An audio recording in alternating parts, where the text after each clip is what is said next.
Okay, welcome. Today I want to talk about bookkeeping. This is a common question I get asked, and the question is, how do I find a good bookkeeper? And the reality is good bookkeeper is really hard to find. So I want to guide you through a couple of things to help you with your bookkeeper search.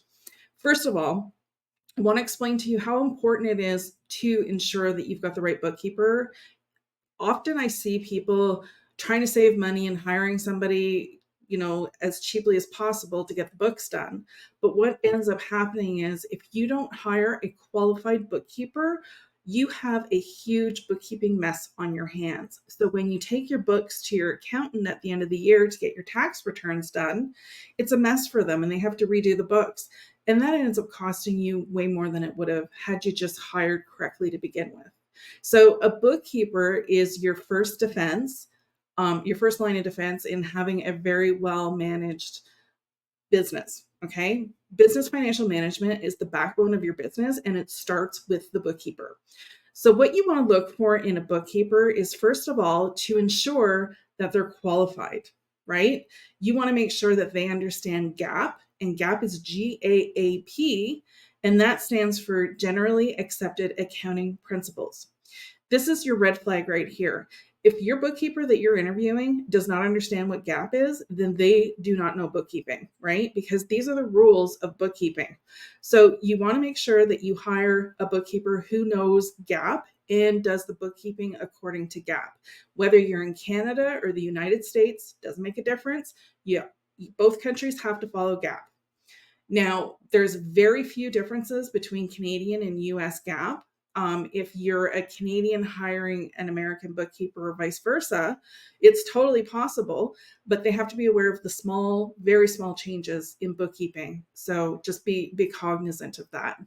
Now, the other thing is you want to make sure that you work well together, right? That's what you want with every team member. You have to look at your bookkeeper just like everybody else. It's a team member. Now, I often hear business owners say, I don't have time to pay attention to my bookkeeping, right? They get annoyed with bookkeepers because bookkeepers are coming at them looking for information. That's the way it has to be. If your bookkeeper's not in contact with you, asking you questions, that's a red flag right there because they're just putting stuff like your transactions to whatever account. And you don't want that. You want to make sure that your transactions are being accounted for properly. So ensure that you've got that open communication between you and your bookkeeper and that you stay in contact. Now, it's becoming more and more common to have bookkeepers who can help you understand your financial statements, right? In the past, it was very well a bookkeeper would just enter the financial data each month, close the month, and that was it.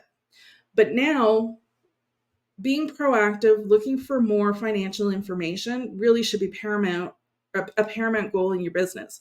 So ensuring that they close the month in a timely manner, which means that, like, let's just say, for example, you're in the month of July and July is over, it's July 31st. They really need to clean things up and close the books by mid-August at the latest, and then give you financial statements for the month of July. Now, if you hire a good bookkeeper who understands the financial statements, you're probably going to be paying more than the average bookkeeper. This is an extra service that a bookkeeper would offer, but it's very good investment if you don't understand your financial statements. So you want to be working with someone who can help give you guidance, but understand that the bookkeeper is not an accountant. They're not there to um, tell you what to do in your business and tell you where you're going wrong and give you all sorts of different financial advice. That's more for a job for like a fractional CFO or a senior accountant that you have on your team. Now, your tax accountant is literally there just to do your taxes. So there is a difference between a bookkeeper, a senior accountant slash fractional CFO, and a tax accountant. So understand the three differences and understand what you expect from each role will help you keep your finances in order as well. So another tip to give you when you're looking for a bookkeeper is to ask your network. Use referrals. If people are using a bookkeeper that they're really happy with, they're going to be happy to refer you to them. So that is a really great way to get a good bookkeeper on staff. Okay. You need to understand what it is that you're looking for.